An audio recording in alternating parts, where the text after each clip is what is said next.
ఈ దినములలో చాలామంది ఆరోగ్యంగా ఉండడానికి ప్రయత్నిస్తూ ఉంటారు. ప్రతి మనిషి ఆరోగ్యంగా ఉండాలంటే ఆకుకూరలని, పండ్లని, పలహారాలని తింటూ ఉంటారు. కొందరు జీవితంలో ఒక వయసు దాటిన తర్వాత అనారోగ్య పాలైపోతూ ఉంటారు. కొందరైతే తినటువంటి ఆహారం వలన అనారోగ్య పాలైపోయి జీవితంలో కోలుకోలేక వారు కన్నీరు మున్నీరుగా విలపిస్తూ ఉంటారు. ఇశ్రాయేలు ప్రజల జీవితాలలో యేసయ్య సమృద్ధి ఇచ్చాడు. పైనుండి మన్నాను కురిపించారు, పూరేడు పిట్టలను అనుగ్రహించాడు, సమస్తమును ధారాళముగా ఇచ్చి ఉన్నాడు. భూమిలో పండినటువంటి కాయగూరలైనను ఆకుకూరలైనను సమృద్ధిగా ఇచ్చి ఉన్నాడు. మీరు ఇక్కడ గమనించినట్లయితే ఇది పరిశుద్ధ గ్రంథంలో ఒక మాట ఉంది, చదువుకుందాము. ఆదికాండము 2వ అధ్యాయము 9వ వచనము.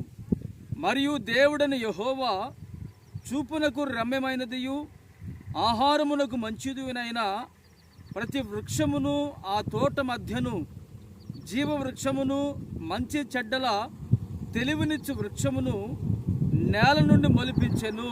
ఆమెన్. ప్రియమైన దేవుని బిడ్డారా, మనిషి కొరకు యేసయ్య ప్రతి వృక్షాన్ని మొలిపించాడు భూమి నుండి.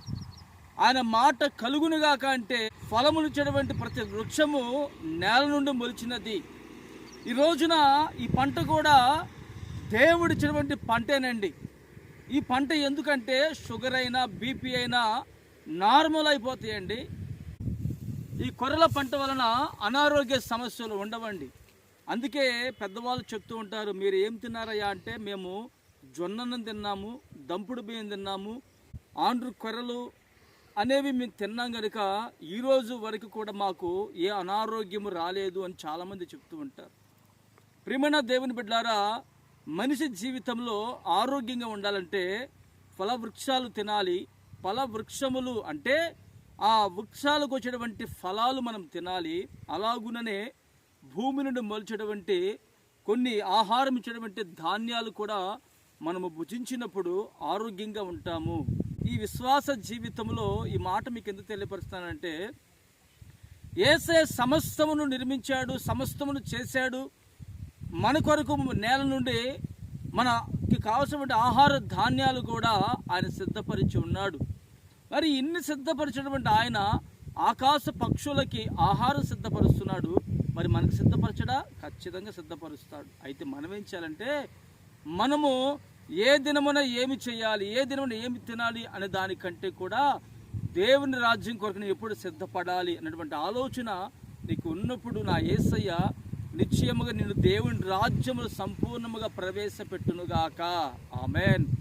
ప్రార్థన చేసుకుందాం. ప్రేమగల తండ్రి, పరిశుద్ధుడా, జీవాధిపతి, మీ పరిశుద్ధమైన శ్రేష్టమైన నామమునకు వందనములు చెల్లిస్తున్నాను ప్రభువా.